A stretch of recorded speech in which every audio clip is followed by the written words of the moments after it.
The following program has been arranged by the Division of Game and Fish. Here is the story of the Bluegrass State's great outdoors. This is Kentucky Afield. Kentucky Afield. Welcome to Kentucky Afield. Kentucky Afield. More than 50 years. And still fit as a fiddle.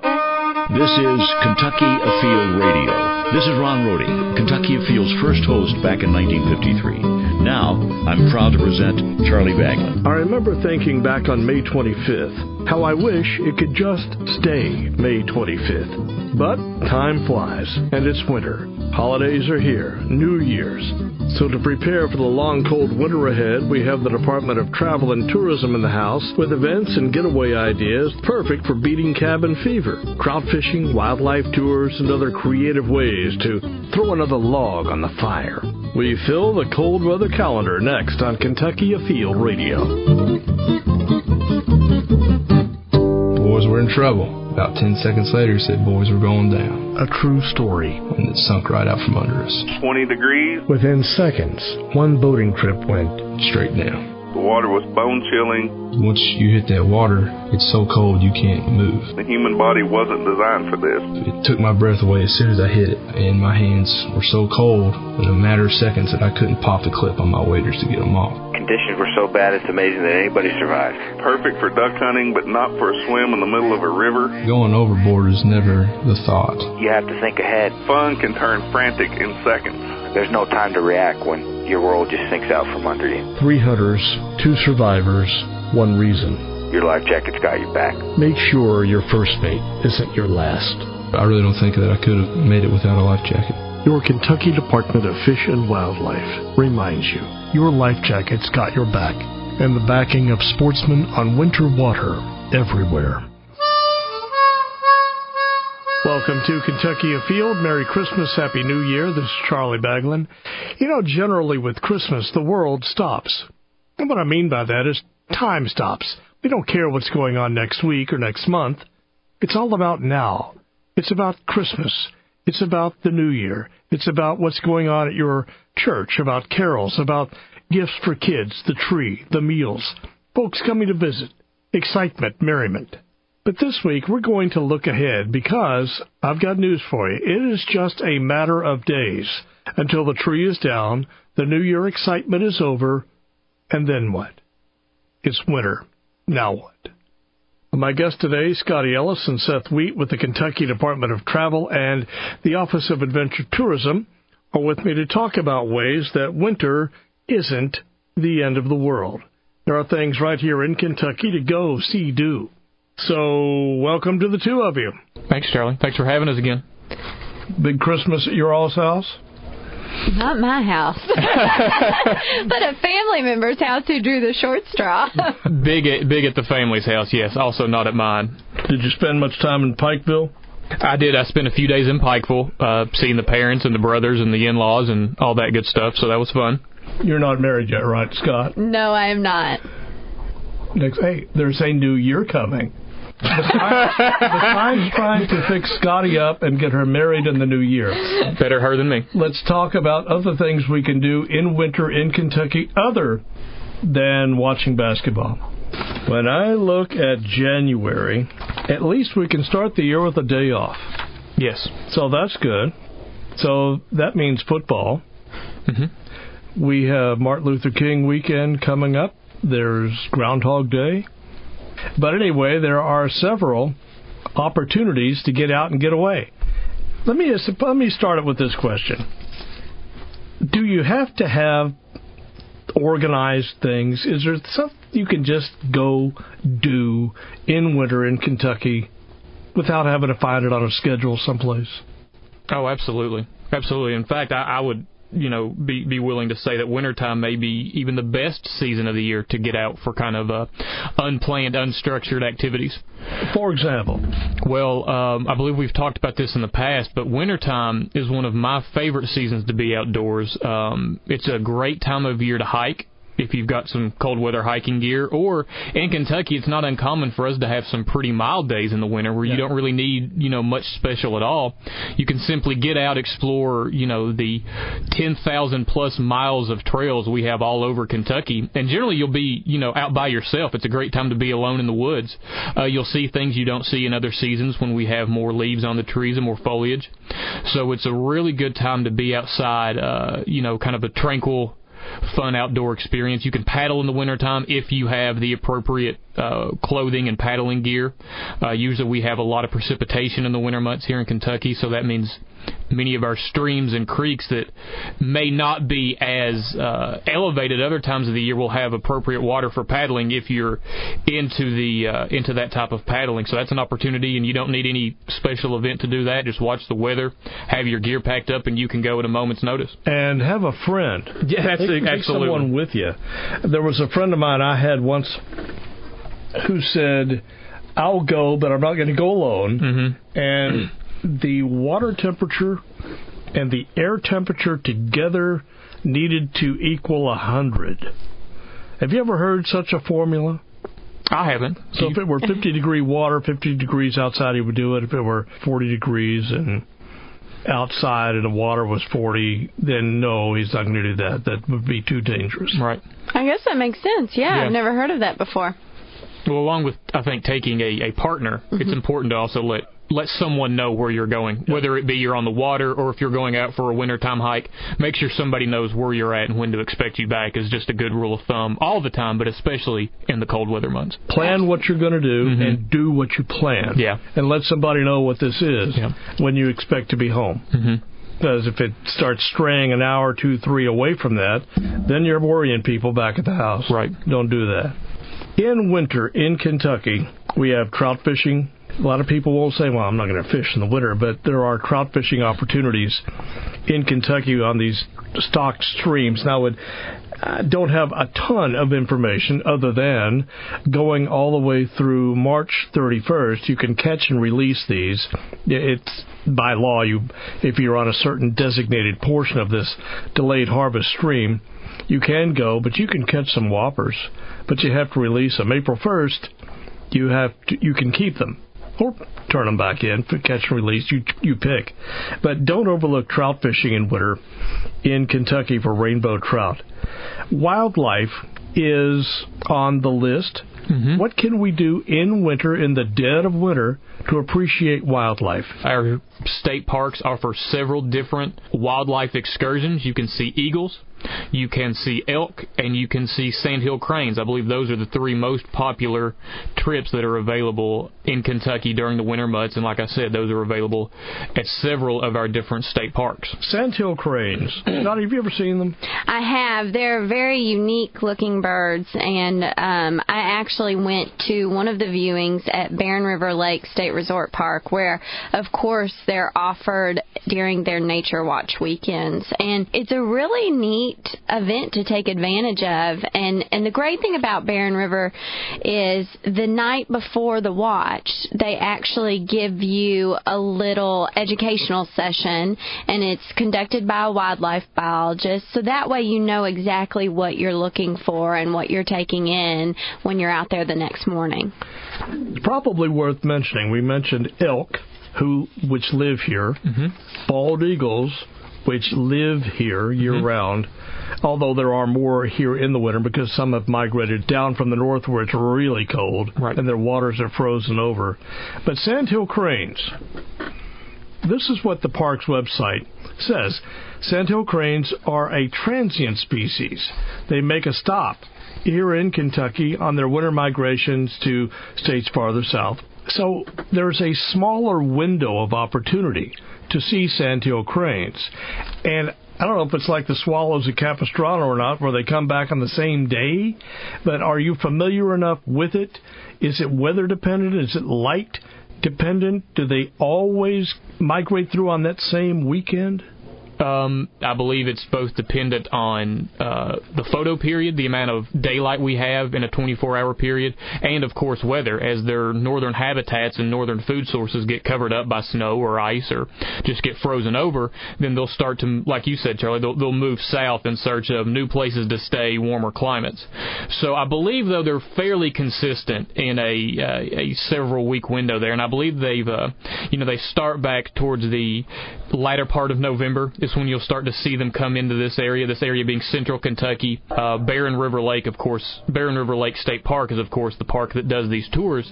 And if you look from there north, that's kind of their main corridor coming through Kentucky. If everything goes all right, then you'll have a pretty good shot of seeing them when they do their tours. That has been historically the highest concentration. So there's no guarantee with wildlife. Usually you turn out pretty lucky, and the great thing is you can overnight there right at the state park, and the big weekends they're shooting for this year are January 29th through the January 30th, and then February 5th through February 6th. So if you're interested, it's a great time to go to parks.ky.gov and make those reservations. Winter getaways is the topic this hour. We'll be back with more ideas in just a minute. Stay with us. This is Charlie Baglin, and you're listening to Kentucky Afield Radio.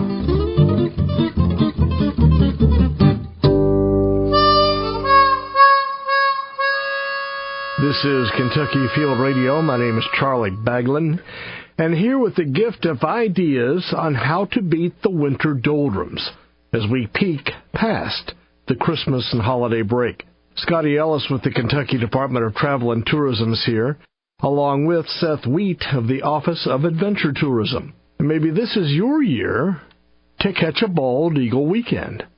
These are my favorite, and I think a lot of people come around to see these eagles during the opportunities offered through the park system, so it's great to go ahead and make your reservations. But one of the best things, I think, is there are 3 different parks who offer varying experiences. So it depends on what you're interested in, but they have yacht tours and van tours, and so you really have some options there to how you want to view the eagles.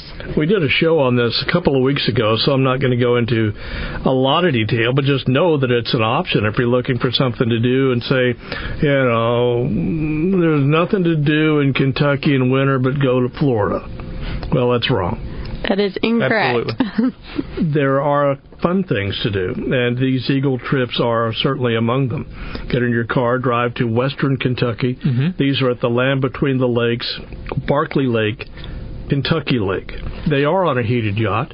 You can go a van tour, as I understand, over to the Ballard Wildlife Refuge. That's part of the Kentucky Department of Fish and Wildlife Properties.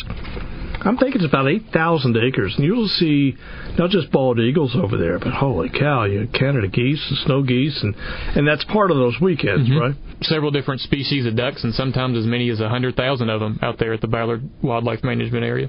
There's always a group, someone from a raptor rehab center or the Salado Wildlife Center, that will put on like a Friday night exhibition to let you get an up-close and personal look at a bald eagle. You can actually see that yellow beak right there 10 feet away. That's pretty neat. Mm-hmm.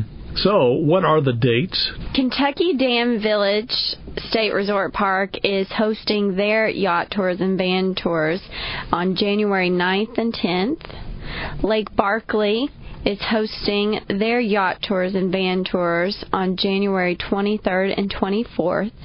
And Ken Lake State Resort Park is hosting a brunch cruise on January 30th, and then February 6th and 7th, yacht tours only. And make sure that if you do take part in this, you definitely want to bring some warm clothes, rain gear, and your own binoculars. It might rain. These things go on rain or shine. They absolutely do. I went once with someone who was not properly equipped for the weather, and it made for a hard trip for them, but I thoroughly enjoyed it. You just definitely want to be prepared because rain or shine, the tour will go on, and you will see things either way. So that leaves us now with elk viewing opportunities. Mm-hmm. a resident. 12, maybe 10,000, 10, 12. There's no Facebook for elk. We don't know how many there are to the number, to the T, but there are a bunch out there, and there are animals that are active early morning and early evening. So, state parks, there are 2 or 3 parks around the state that offer opportunities to see elk. The parks where you can view the elk are all located in eastern Kentucky. Genuine State Resort Park is one, and Buckhorn Lake State Resort Park is the other. And they offer several different trips throughout the months of January and February for you to go out and view the elk. And much like they do with the sandhills and the bald eagles, you'll get a little bit of an education with them. The park's naturalist or a biologist from Fish and Wildlife or someone who is knowledgeable on the elk will oftentimes either be on the trip or they'll be there the night before, and you can learn about the elk, learn about their habits and their habitat and what you expect to see them doing when you go on the viewing trip.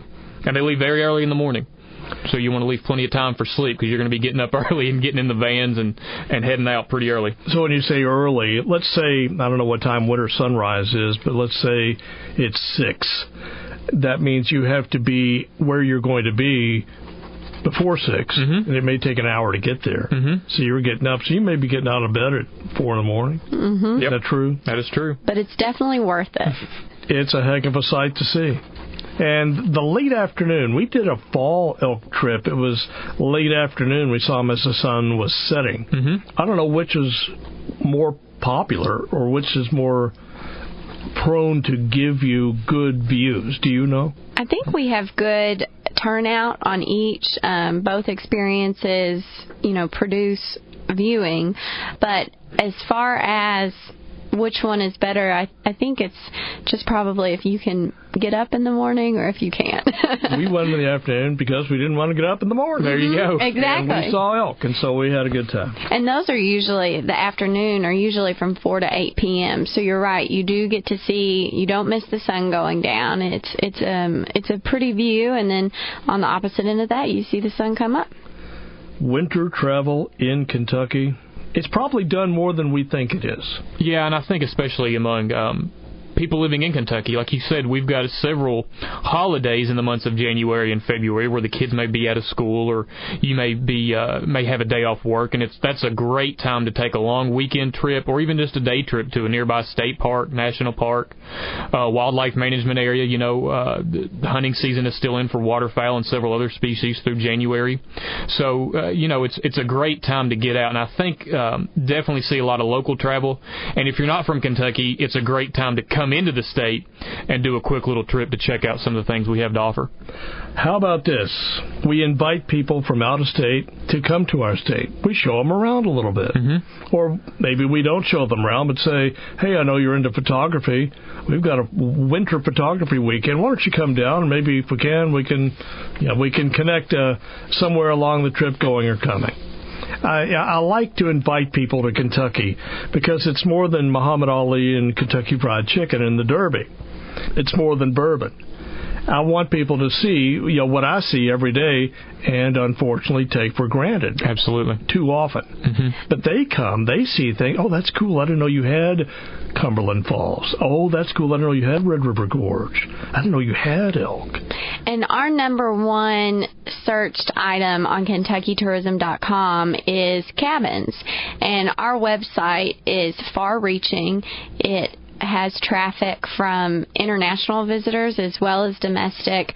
But, during this time, people really want to get away, relax, cozy up in a cabin and get out there and see this wildlife. And so it's a great resource from travelers all around to be able to come in and take advantage of that. Is winter cheaper? You can find some great rates during winter with parks as well as other destinations. For example, Shaker Village of Pleasant Hill in Harrodsburg, their rates are actually a little bit less during winter, and they've got some great activities to take advantage of as well. A few months ago, Shaker Village was actually a founding member of Discovery Destinations, put on by the Discovery Channel, and they announced that they were doing a new resort program that offers Discovery-inspired experiences. So all hands-on experiences that take advantage and put the visitor out in wildlife, and Shaker Village was one of those. And so if you can't get away during the summer or you're looking for a little bit better rate, it's a great time to take advantage of that. Gas is cheaper, too, generally in the winter. I like that. Yeah. Winter is the time when I fill up my gas cans for the lawnmower. Oh, sure. I'm just that cheap. But it's a more potent type of gas that starts the engine when it's colder. So I figure that's fewer times I've got to pull on the rope to get the lawnmower to start. I say I think ahead. That's you're just strategic, Charlie. That's practicality. That's it. That's all it is, man. Why my wife married me. I do like that what you said about cabins. And I was looking on the Kentucky Tourism website. Fantastic search engine. Up the very top, there's a search box, and I'll just put in the word winter. And one of the things that came up is one thing you just mentioned, but it's worth mentioning again.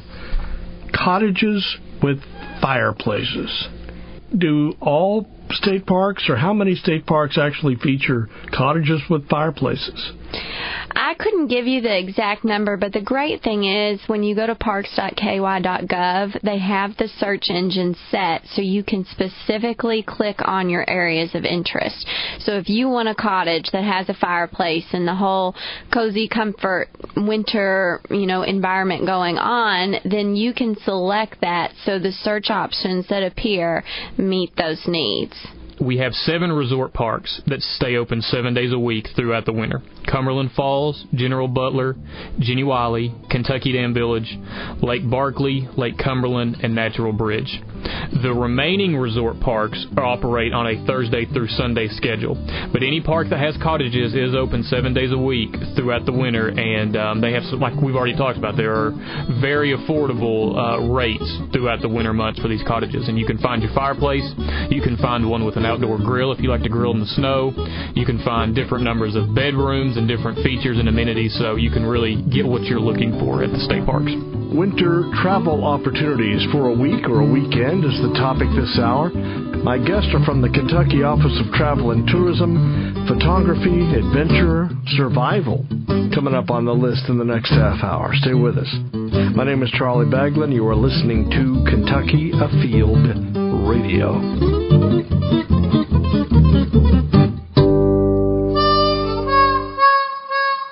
We are back on Kentucky Afield Radio, and because of the holiday break, we have given the fisheries biologist this show off, so that leaves us with a few minutes to fill, and we're going to do it by talking with a young man you know from Kentucky Afield Television.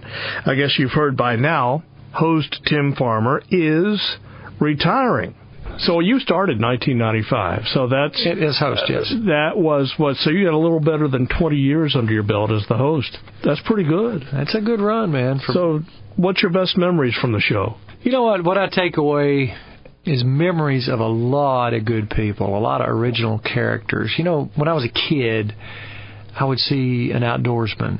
The guy with the chewing on workhorse and having, had a big chaw at the back end, and was working some kind of a dog, and had a shotgun slung over his shoulder, and I want to talk to that guy, and I did, and I found out early when you talk to these old timers. First of all, they looked at you like, "What are you doing here, kid?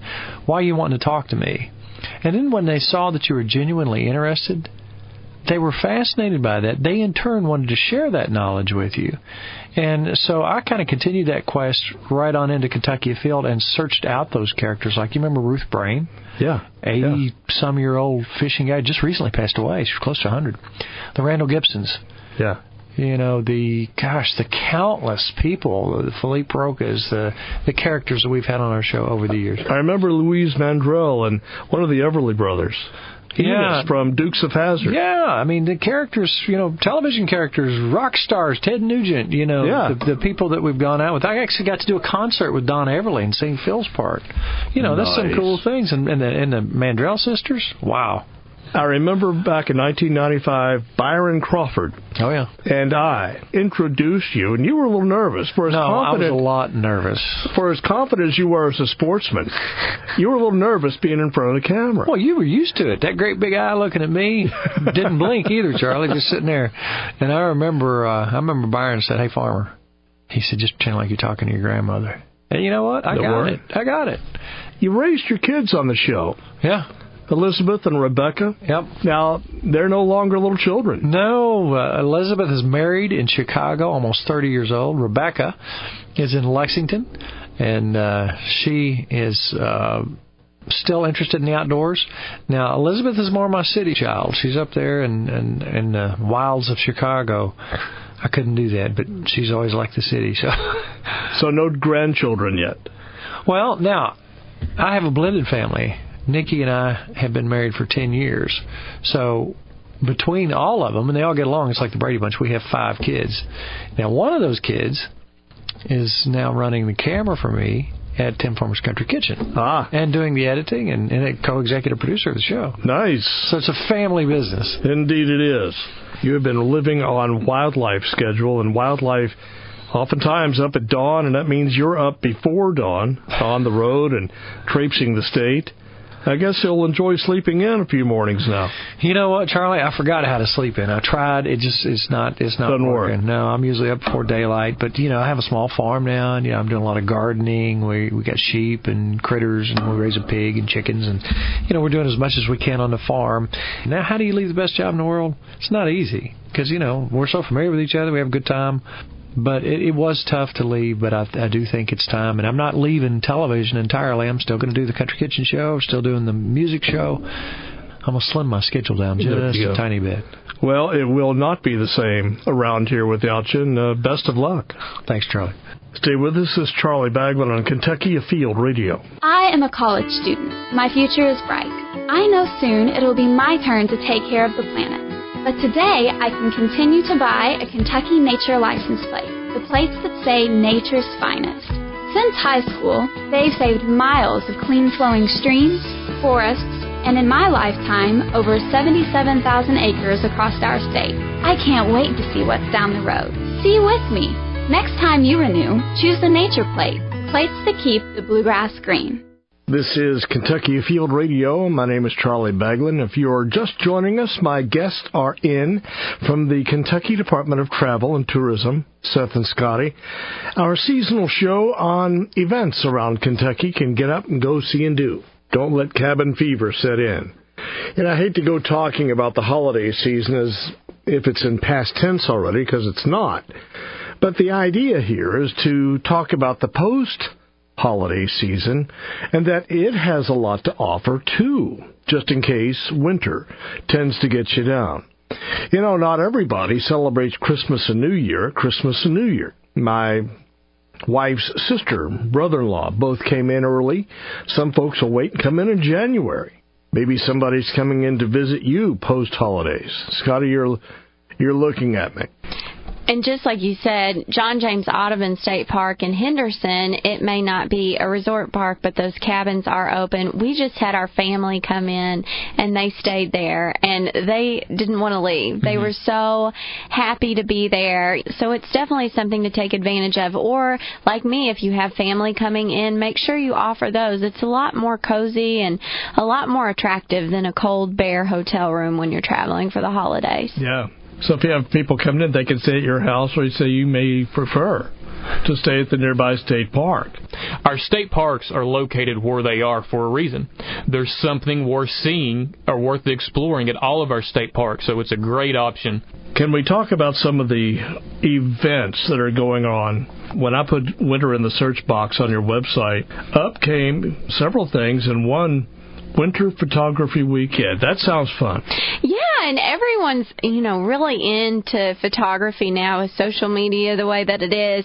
And Pine Mountain State Resort Park on January 15th through 17th will be hosting this photography weekend, but they are really, taking it up a bar. They're bringing in photographer Ken Jenkins, who's nationally known and has been featured in publications like National Geographic and Southern Living, and so you'll quite literally get to learn from the best. I'm wondering if this presumes that you are already a pretty good amateur photographer, or do you go out there with your point and shoot or your cell phone camera? Is there any guidance on how good you need to be going in, or you can just go in as an utter beginner with whatever you have? I think the great thing about this is you do have to register, so there are a certain number of slots, and that allows him to speak with you on an individual basis if needed. So you can go in at varying levels. Of course, if you're an expert, probably not for you. If you're shooting from your iPhone, you could probably learn some quick pointers, but it's good to take a camera and at least have that level of experience there. But he really is open to the varying levels, making sure that whatever your needs are, he will meet those. So this is Bell County. This is Pineville area. It's a great place to have a photography workshop. I don't know if you could get a bad shot there. You're right. Even with the worst camera, you will get a great shot. That does sound like a pretty good thing. And so this goes on all weekend, and he'll give you critiques. Some people, that helps. Here's what I'm doing right. Here's what I could do better. Here's what I shouldn't do anymore. Maybe some equipment tips, tripods, lenses, times of day to shoot. So Pine Mountain State Resort Park, guess you need to call ahead and register for that. Absolutely, and you can find that phone number on parks.ky.gov. And of course, with this event and every weekend, whether you're just going out for a hike or you're going for a specific experience taking place, it's always smart to call ahead with weather conditions. And you can find each individual park's phone number on that website, parks.ky.gov. And it's very important during this season to call that individual park because no one knows the conditions better than those on the ground. January 15, 16, 17 sounds like Martin Luther King Jr. weekend. So you got a long weekend to do this. You come back, probably, you'll have that Monday off still. Google Ken Jenkins' name. If you just want to see who this instructor is, you'll see his face and a lot of his gorgeous photographs, so you'll know exactly the quality of instruction you'll be getting. This one caught my eye, the inaugural Winter Survival Weekend at Natural Bridge. So that's happening at Natural Bridge State Resort Park, February 19th through 21st. And they have brought in a wilderness survival expert, Mr. John Rose, and he's going to lead students on a 3-day, 2-night, full immersion winter survival course. Does that mean you're backpacking, you're camping? That means you're out in it. You are in the wilderness overnight? In the wintertime, overnight, and he is going to show you the skills and some of the know-how that you need to have if you're going to take some extended winter adventure trips. How to stay warm in the winter. I'm wondering how rustic this is. Let's say you fell out of an airplane and you find yourself in the woods. You have nothing at all. I don't know if is it that primitive, or do you at least take tent, coat, sleeping bag, canteen, that sort of thing? I know the participants will, of course, have those things because it is the overnight trip, it is the backpacking trip, but I would imagine that they will touch on some of the worst-case scenario type situations also. He's going to talk about fire building, and he's going to cover fire building from a multitude of different pieces of equipment, based on what you have. He's going to talk about bushcraft. He's going to talk about how to construct a shelter. So I would imagine it will cover the gamut pretty well from very limited supplies to, at least I was out with the intention of being out overnight, and I have a much larger set of supplies with me. Anybody can learn from this. Seth, you came in there saying, Charlie, one thing I want to talk about on this show is the Winter Adventure Weekend over at Carter Cave. So now's the chance. Now is the time. Okay, Winter Adventure Weekend. This has been happening for several years now at Carter Cave State Resort Park out in Carter County. This year it is January 29th through 31st, so the last weekend in January, and it is an increasingly popular event that they have out there. You have the opportunity to hike, go on guided hiking tours. You have the opportunity to go on guided cave exploration trips. You have the opportunity to rock climb, to rappel, to zip line, to go on guided paddling trips. If it's happening outdoors at Carter Caves, this is your chance to do it. It's your chance to go out with some great guides and learn about these different activities. And the things like rappelling and rock climbing, that's not something that happens all the time at Carter Caves. They have just recently opened up some areas to that on a limited basis, but this is a chance to get out there and try it at the park. It's a great weekend to learn these things if you haven't done them before, and usually you'll get an education about the caves and the things that inhabit the caves, like our bats, and it's, like I said, it's been a very popular, very well-attended event for them. So if it's something you're interested in, go online, parks.ky.gov, and you can find the link to Carter Cave State Resort Park. Get signed up for the trips you want to take. Get your kids signed up. Get your friends signed up. And go ahead and get a room reservation or a cottage out there so you can spend the entire weekend and really have some fun. The Winter Adventure Weekend, Carter Caves, what's the date again? January 29th through the 31st. You're talking about caves. You can go to Carter Caves, and you could go to Mammoth Cave and some scattered other caves. That's something people don't realize. They think that's a summer adventure, and it really isn't, because caves are warm in the winter. Sure. Fill me in. They are exactly what you would like them to be in the weather. In the summer, they're cooler, and in the winter, they're warmer. And this is a great time to go to Mammoth Cave, especially in August of 2016. Of course, they're celebrating the Centennial, National Park Centennial, and they'll have several events. But if you are wanting to, check it out and see what they've got going on ahead of time, it really is a good time to go and explore that. And their tours are going on daily. You can check those out online and see what their offerings are. But like you said, not only Mammoth Cave, but Carter Caves. Of course, there's also some more family type events going on with like Lost River Cave. They have a junior naturalist program for children ages 6 to 12. And so you can go every month and discover and investigate and have fun adventures. And there are a lot of opportunities for whatever age you're bringing. But they really are fun for the family, or if you're just going out on your own. When you folks come over to do this show, because for Kentucky Afield Radio, we often lean toward what's going on outside lakes and river otters and eagles and caves, these types of things. But you're on the radio and you're on TV and in the media around the state talking about fun things to see and do. Like, pretend I'm them. So what is it that you talk about when you're on with other radio personalities around the state? For me, that's pretty consistent, Charlie. Where I'm adventure tourism, my deal never really changes as much. It's about the different things you can do outdoors in Kentucky. Well, the big thing for us during this time of year is taking advantage of the museums and also plays. Like the 40th Humana Festival of New American Plays will be taking place this March, and that continues through the spring.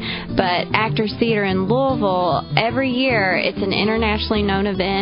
They introduce plays each year to the American and International Theater's body of work, and so far they've already introduced over 450. So if you're around that area and you want to check out, a unique event, that's a great one to do. Scott Rod, I got to stop you right there. Music is playing. We will pick up right there, I promise. Talking about things to warm you up to winter for the post-holiday season. Nice folks in from the Kentucky Department of Travel and Tourism are my guests. You're listening to Kentucky Afield Radio.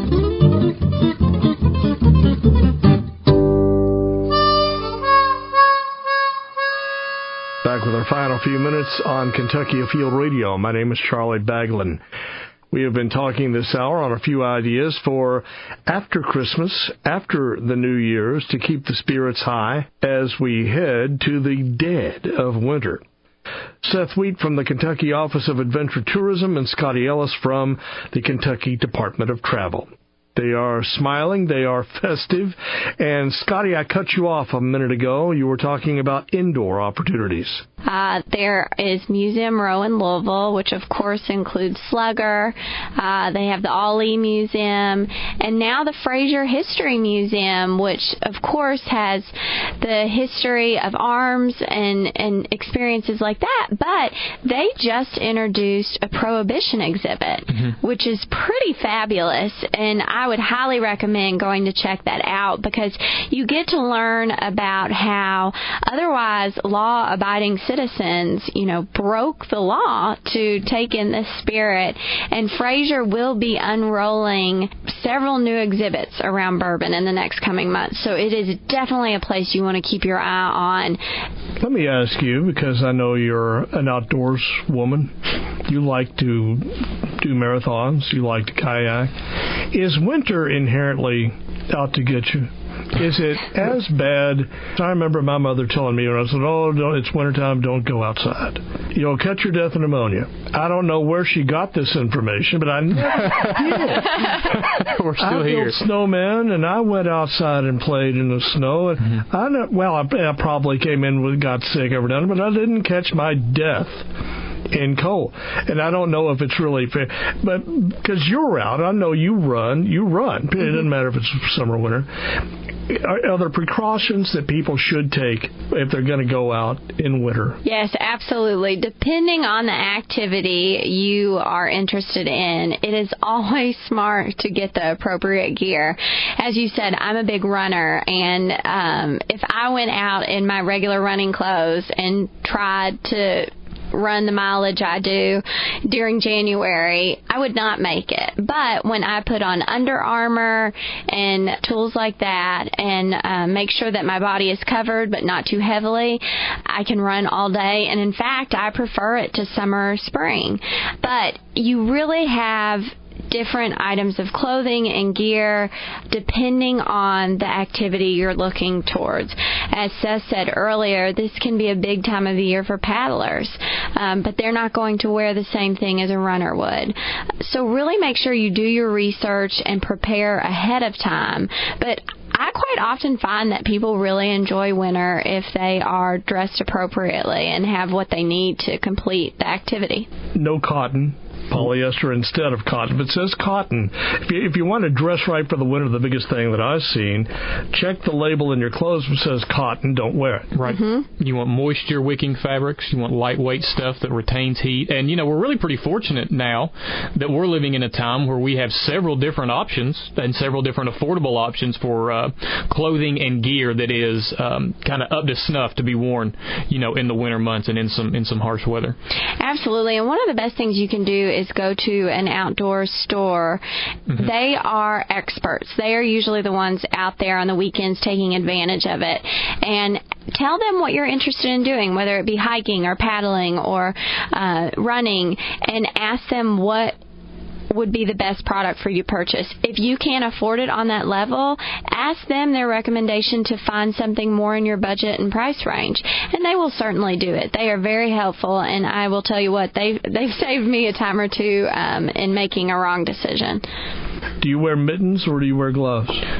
I have this pair of wool. They're the gloves that come up to about your knuckles, but they have the mitten part that folds back and it velcros to the back of your hand, so I can go either way. I have a couple great pair of smart wool gloves depending on the activity. For running, mine are a little lighter. For hiking, a little bit warmer, and I tell you what, they make a huge difference. There's somebody out there listening to this show on the internet right now, probably in Miami, laughing at us. Yes. I'll tell you this, though. I am proud to live in a state that has 4 full seasons. Yes, absolutely. I like the fall colors. I like winter snow. I like the green of summer. We've got it going on here. And if you don't have that, you're missing something. Anything else before we close the show? So we were talking about, upcoming fun holidays and things like that, and one of the big talking points we mentioned was Valentine's Day. Of course, the cabins are always a great place to go. They usually have weekend specials and a dinner going on, and you can go to parks.ky.gov to find those specific events. But also, the distilleries usually have a fun event. Like Woodford Reserve will have a Valentine's Day dinner prepared by Kentucky chef Weta Michael. And so there really are a lot of fun things around the state to take advantage of on that special event as well. Main thing is, of course, go to the website, and KentuckyTourism.com is your best bet. You'll find all of our outdoor adventure information there, so you can find the outdoor activity if that's what you're into, and in just a couple of clicks you can be right on the culinary page or the page with all the museums. It is your one-stop shop for traveling in Kentucky. And for adventure tourism, what's that website? You can find us on the general tourism website, KentuckyTourism.com, and our landing page is /outdoor adventure. Well, Seth, Scottie, thanks a million for stay warm this winter and have a lot of fun. Happy New Year. Happy New Year to you. Thanks for having us. Happy New Year. There are two websites that can be your very best friends this winter, KentuckyTourism.com and fw.ky.gov. That is the Fish and Wildlife website, fw.ky.gov. There you will find hunting season dates and the information you need for catch and release rainbow trout streams. Some game dates while we have just a sec. Coot, duck, merganser, Canada goose, those seasons are open until January 31st. Youth waterfowl weekend is February 6th and 7th. Sandhill crane season will end January 10th. And if you're still after deer and fall turkey, you have until January 18th. About out of time, New Year's resolutions, let me say this. Don't do it. Why? Because you'll break them. If you want to change your life for the better, then do that. Don't hang it on a date. When it's time to make the change, you will know. How about this? Vow to continue doing something that you started doing a month ago or last summer. Guess what? You are ahead of the game. We are out of time. This is Charlie Bagman inviting you. Join us in a week and we will go inside outdoors again. Right here on Kentucky Afield Radio.